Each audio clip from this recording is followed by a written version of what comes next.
Sources of finance for a property transaction.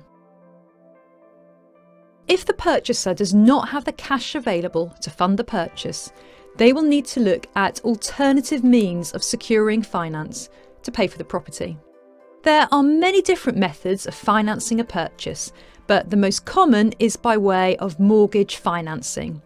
This involves the purchaser taking a loan from a lender and then granting a mortgage to the lender over the property as security for the loan. A mortgage, most commonly a charge by way of legal mortgage, is a package of rights granted to the lender over the property. This includes a number of covenants by the purchaser relating to the property, such as covenant to keep it in repair, keep it insured, and to pay any outgoings in relation to it. It also includes a right for the lender to appoint a receiver to manage the property if the purchaser fails to look after it.